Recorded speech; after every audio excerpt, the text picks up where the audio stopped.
सावन शुरू हो गया है और हम लोग अनुग्रह रेसिडेंसी में हैं। यहाँ पे श्रीमती श्वेता चौरे और बहुत सारी महिलाएं हैं, भगवान शिव की आराधना में लगी हुई हैं। शिव जी का मंदिर बहुत अच्छा हुआ है।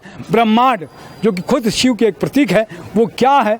श्वेता जी जो है रेकी हीलर भी है और साधना भी करती है, योग दर्शन भी उनको आता है। तो चलिए उनसे जानते हैं। सभी लोगों को प्रणाम और ओम नमः। क्या कुछ कहेंगे ब्रह्मांड के बारे में श्वेता जी? जी, योग रतोवा भोग रतोवा संग रतोवा संग विहीना अश्य ब्राह्मण रमते चित्तम नंदित नंदित नंदितोवा पुनरपि जन्मम पुनरपि मरणम पुनरपि जननी जठरे सैनम यही संसारे बहुत उस्तारे कृपा पारे पाही मुरारे भज गोविंदम भज गोविंदम भज गोविंदम मूढ़ मते।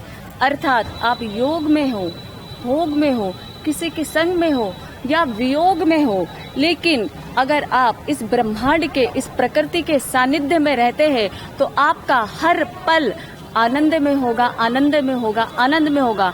बार बार जन्म लेना, बार बार मरना और बार बार माँ के गर्भ में कष्ट पाना, इस संसार से, इस भवसागर से पार होना तभी संभव है जब हे परमेश्वर तेरी कृपा हो, तभी हम इस भवसागर से पार हो सकते हैं। इसलिए कहते हैं भज गोविंदम भज गोविंदम भज गोविंदम मूढ़ मते। हे मूर्ख, तू किस संसारिक माया जाल में फंसा है, किस मोह में फंसा है? थोड़ा सा वक्त निकाल के, संसारिक वक्त निकाल के तू भगवान को, ईश्वर को, आराध्य को याद कर और स्वाध्याय कर, ईश्वर प्राणिधान कर, तब तेरा मोक्ष का रास्ता जो होगा, जो राह होगा, जो मार्ग होगा, वो प्रशस्त होगा। आपने बताया कि ब्रह्मांड है क्या? ब्रह्मांड अर्थात में एक पिंड है, पूरा एक बिंदु है, एक ऊर्जा केंद्र है जिसमें संपूर्ण सृष्टि समाहित हुई है।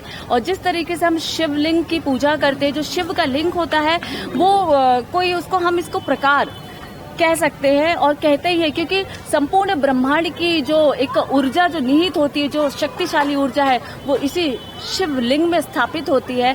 और जब हम शिवलिंग की पूजा करते हैं जल के द्वारा, दूध के द्वारा, या जो भी हमारे पूजा पत्र, बेलपत्र, जो कुछ भी होता है, जब भी हम और जितना देर हम शिवलिंग के पास में अपना समय व्यतीत करते हैं, उससे वह सकारात्मक ऊर्जा, शक्ति निकल के हमारे ऑरा में, हमारे आभा मंडल में, हमारे अंतर्मन में प्रवेश करती है, जिसका लाभ हमें अपने जीवन में होता है।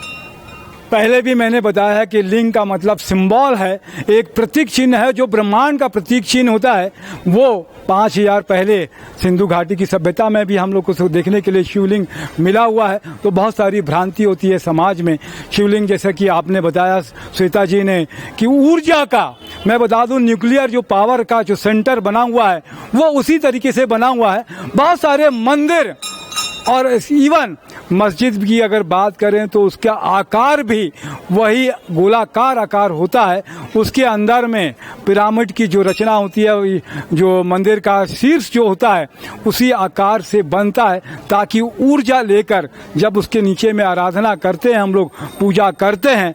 कलश का भी बड़ा महत्व है। वो ऊर्जा, कलश जो तांबा होता है उसके अंदर में एनर्जी आती है और नीचे जब खड़े होते हैं, चक्र लगाते हैं, कुछ करते हैं तो वो एनर्जी आपके पास में आती है। पूरा सनातन धर्म, वैदिक धर्म जिसे हिंदू धर्म भी कहते हैं, पूरा विज्ञान सम्मत है, विज्ञान से सर्टिफाइड है, मतलब साइंटिफिक है। और उसके अंदर जितने उपाय हैं, पूजा पद्धति और जीवन के जितने रस्म रिवाज, शादी से लेकर बच्चे से लेकर 16 संस्कार, सारे के सारे जो है विज्ञान सम्मत है। इनका जो बड़ा महत्व है आप सब जानेंगे। वेद को पढ़िए, वेद को जानिए, उपनिषद को पढ़िए, पुराण को पढ़िए, महाभारत को पढ़िए। महाभारत 1,10,000 श्लोकों का विश्व का सबसे बड़ा ग्रंथ। आज तक किसी ने इससे बड़ा ग्रंथ नहीं लिखा। तो ऐसे ऋषि मुनियों और भगवान की लीला थी कि भगवान साक्षात यहाँ पर आए और उन्होंने वेद का ज्ञान दिया।